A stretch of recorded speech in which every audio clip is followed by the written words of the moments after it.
Your paycheck lands. The number is bigger than last month's. For about 3 days, you feel unstoppable. Then, something strange happens.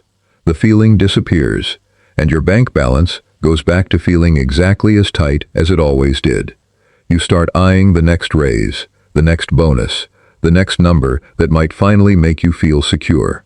But the real reason that feeling vanished so fast is far stranger than a lack of discipline or gratitude. Your brain isn't broken. It's running software built for a world that ended 200,000 years ago. This isn't about willpower. It's about evolution. You were never built to feel permanently safe. You were built to feel a spike of relief, register that a specific danger has passed, and immediately start scanning the horizon for the next one. A pay raise doesn't register in your nervous system as abundance. It registers as a predator backing off, just for now. The relief is real, but it's designed to fade fast, so your attention snaps back to whatever threat comes next. There's no savannah anymore. There's only your inbox, your rent, and the neighbor's new car in the driveway. Think about what your ancestors were actually optimizing for. Not comfort, not happiness, survival to the next sunrise, and the sunrise after that, and the one after that. A body that felt satisfied and stopped scanning the moment a threat passed was a body more likely to get caught off guard the following week. Evolution doesn't reward contentment. It rewards vigilance that keeps resetting itself. And your brain still runs that exact program today, just pointed at a spreadsheet instead of a predator's den. Neuroscientist Wolfram Schultz spent years recording dopamine neurons directly in the brains of primates, and what he found reshaped how scientists understand reward itself. Dopamine doesn't spike because you got something good. It spikes because you got something better than your brain expected. The instant your brain updates that expectation, the same reward stops producing any spike at all. $10 feels incredible the first time you find it on the sidewalk. It feels like nothing by the 10th time. A dopamine spike, in plain terms, is your brain's alarm bell for something changed. Update your baseline. It isn't a reward for arriving anywhere. It's a signal to keep moving. That's why the raise felt electric on day 1 and forgettable by day 30. Your brain didn't file it away as problem solved. It filed it as the new normal, quietly recalibrated your expectations to match, and immediately started waiting for the next spike. You didn't imagine that shrinking feeling. It has a name, and researchers have been documenting it for decades. Psychologists call it hedonic adaptation, and in plain English, it means your happiness runs on a thermostat, not a fuel tank. Fill a fuel tank, and it stays full until you use it. Set a thermostat, and no matter how much heat you pump into the room, the system always drifts back to its original setting. One of the most famous demonstrations of this came from a 1978 study led by psychologist Philip Brickman, which compared recent lottery winners to people who had suffered severe, paralyzing accidents. Within roughly a year, the lottery winners were not meaningfully happier in their day-to-day moods than the accident victims. Both groups had drifted back toward the emotional baseline they started with, pulled there by the same invisible thermostat. Winning millions didn't move the setting. Tragically, losing the use of your legs barely moved it either, once the initial shock passed. If a life-altering windfall can't permanently shift how someone feels, what made you think a 10% raise would hold? Economist Richard Easterlin noticed the exact same pattern when he studied national income data instead of individual lottery tickets. Countries that grew dramatically wealthier over decades didn't see matching, permanent increases in reported life satisfaction, a pattern that came to be known as the Easterlin paradox. Individually, a raise can absolutely improve your life for a while, and it often does. But the baseline keeps sliding upward to match, the same way an entire nation's baseline slides upward as its economy grows, leaving people no closer to feeling like they've arrived than they were before the growth ever started. Here is where the predator comparison earns its keep. Neuroendocrinologist Robert Sapolsky spent decades studying wild baboon troops in Kenya and found that their stress hormones didn't spike only during an actual attack.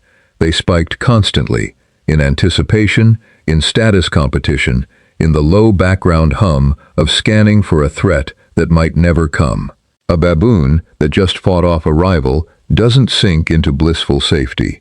It watches, it postures, it immediately starts recalculating its position for the next challenge coming down the line. Sound familiar? You get the raise, feel the predator step back for a moment, and within days you're already calculating your position against a coworker's salary, a friend's promotion, or a stranger's vacation photos. The threat never fully leaves. It just changes shape, and then it changes shape again. This is where the financial advice you've been given starts working against you instead of for you. Every finance book says roughly the same thing. Be grateful for what you have. Stop comparing yourself to others. Sit with your progress and enjoy it. None of that advice is wrong, exactly. It's just trying to overwrite 200,000 years of wiring with a sticky note on the fridge. Gratitude is a conscious override you have to actively choose, over and over. Comparison is an automatic reflex, older than language, older than money itself, built directly into circuitry that exists specifically to keep you from ever fully relaxing. Telling that circuitry to just relax is a bit like telling your own heartbeat to slow down through sheer determination. Sometimes it works, for a moment. It rarely holds for long. This is also why strategies built entirely on raw willpower tend to fail quietly over time, no matter how motivated you feel on day one. Budgeting apps, gratitude journals, and salary negotiation scripts can genuinely help, but every one of them is working against a system that has had 200,000 years of practice resetting itself and exactly zero interest in ever declaring the job finished. Anthropologists who study small-scale, present-day hunter-gatherer societies keep running into something your evolutionary programming clearly remembers, even if your conscious mind doesn't.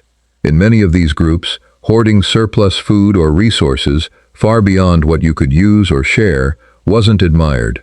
It was actively discouraged, sometimes even mocked, by the rest of the band.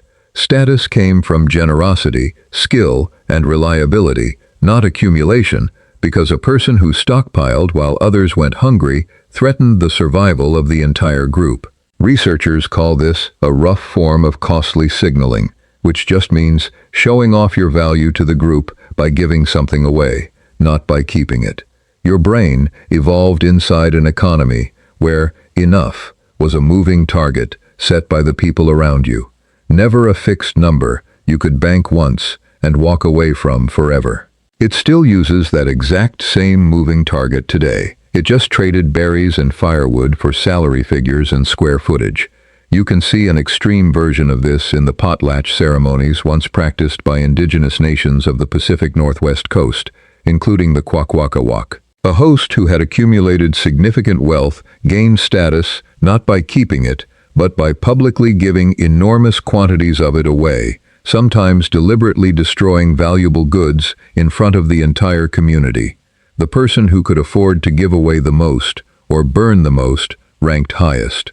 Wealth left hoarded and untouched earned no status at all. It was treated almost like a debt owed to the group, something you were expected to keep circulating rather than sit on. Your instinct to keep chasing the next raise instead of ever feeling finished isn't so different underneath. It's the same ancient logic wearing new clothes. Status and security were never a number you reached once. They were a performance you kept renewing. This is why the goalpost slides the instant you reach it, every single time. Your brain isn't malfunctioning when a new salary stops feeling like enough within a month. It's doing precisely the job it evolved to do: recalibrate, reset the internal baseline, and start scanning again. Because in the environment that built it, an organism that felt permanently satisfied was an organism with its guard down. The raise wasn't a mistake. The quiet assumption that it would feel like enough forever was the mistake, and it isn't really your mistake at all. It's a 200,000-year-old design feature wearing a modern disguise.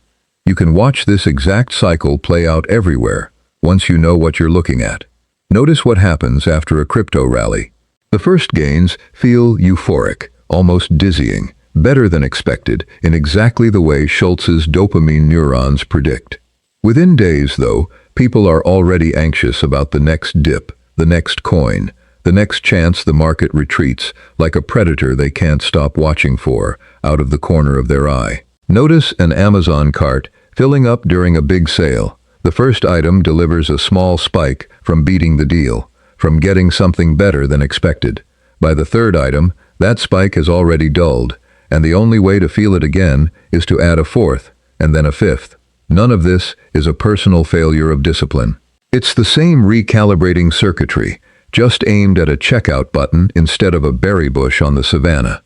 Social media adds an accelerant almost no environment in human history ever had.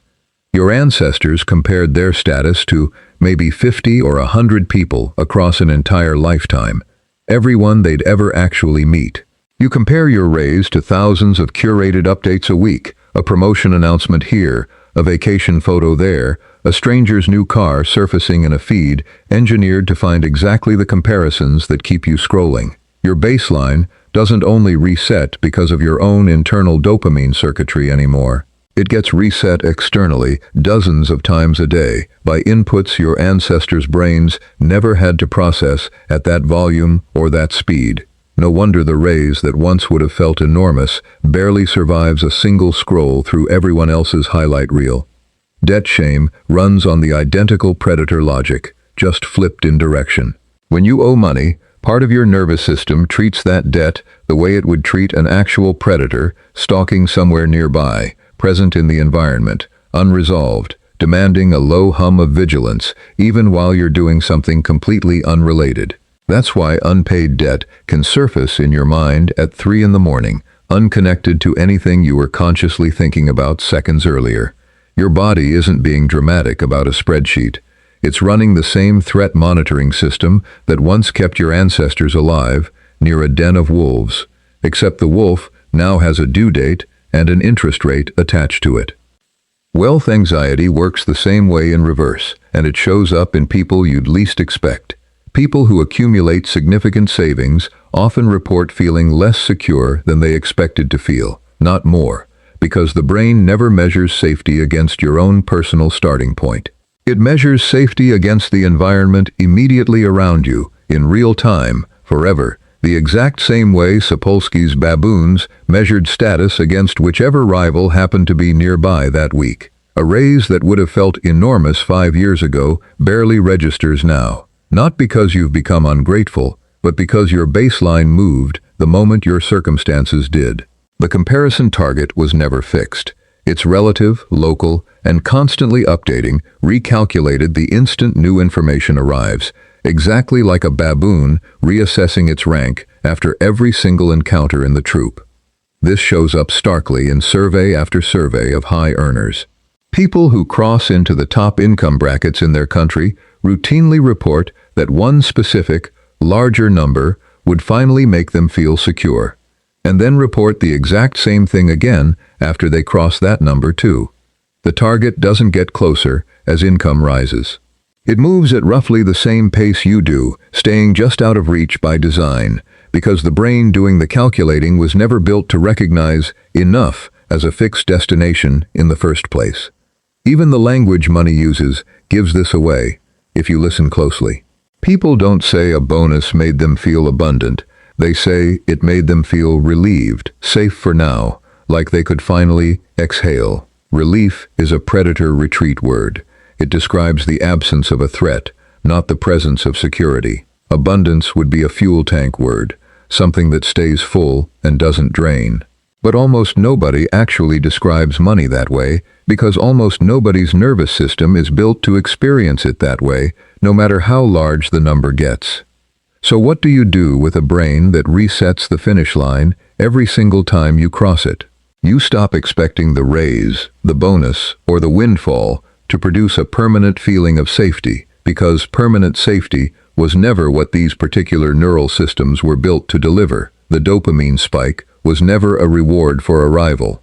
It was always a signal that something changed, immediately followed by a new baseline and a fresh scan for whatever comes next. Knowing this doesn't switch the system off. Nothing switches it off completely, not for anyone, regardless of how much they earn or save.